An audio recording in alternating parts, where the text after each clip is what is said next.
पिछले ज़माने में आम तरीक़ा ये था रसूल करीम सल्लल्लाहु अलैहि वसल्लम के अहद मुबारक में भी कि बाज़ औक़ात कुछ बड़ा सा थाल होता था, उसके अंदर सालन है या रोटी है, जो कुछ भी है, सब मिल के बैठ जाते थे और सब उसी में से खाते थे। खुद हमारे यहाँ भी एक अरसे दराज तक ये सिलसिला जारी रहा और अब भी बहुत सी जगहों पर है। तो वहाँ इकट्ठे लोग बैठे हुए हैं, तो नबी करीम सल्लल्लाहु अलैहि वसल्लम ने ये तालीम दी कि कुल मिम्मा यली, खाना वहाँ से खाओ जहाँ तुम्हारे बिल्कुल सामने है, ये नहीं कि वहाँ से दूसरी तरफ से खाना शुरू कर दिया, ताकि हर एक आदमी अपने हिस्से का खाना खाए और बाकी में ना बचे। तो रसूल करीम सल्लल्लाहु अलैहि वसल्लम ने यह हुक्म दिया था कि कुल मिम्मा यली, अपने सामने जो खाना है वो खाओ और बाकी जो है दूसरे लोगों के लिए छोड़ दो कि वो अपने सामने के लिए अपने सामने से खाएं। मकसूद क्या था? मकसूद ये था कि खाना ज़ाय ना हो। एक तो ये कि सबको बराबर मिले और दूसरा ये कि खाना ज़ाय ना हो।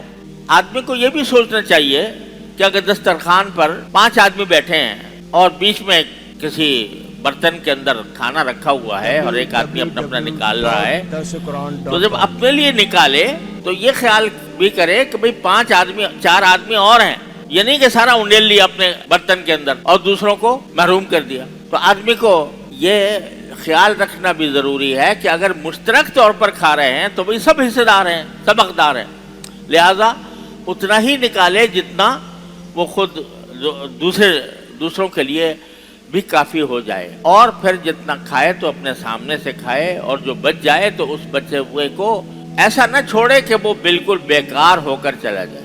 आज अगर हम अपने मुआशरे में देखें, महंगाई का तो बहुत शोर है, लेकिन और है वाक़अत महंगाई, अल्लाह ताला हमसे ये दूर फरमा दे, लेकिन इस महंगाई के दौर में भी जाकर देखो, शादी की तकरीबात में, होटलों में जो खाना बचता है और फेंक दिया जाता है वो इतना है कि उससे सैकड़ों हजारों इंसानों की खुराक मुहैया हो सकती। वो पूरे होटलों के अंदर, बड़े बड़े होटलों के अंदर जो खाने पकते हैं, तो होता क्या है कि खाना पका लिया ज्यादा और रख भी दिया ज्यादा और फिर उसके बाद खाया गया कम, जो बाकी बचा वो कचरे में चला जाता है। अल्लाह ताला के रिज़्क़ की ये बेहुरमती, अल्लाह ताला के रिज़्क़ का ये फजूल के बारे में, ये फजूल खर्ची, ये इसराफ है और बहुत खतरनाक गुनाह है।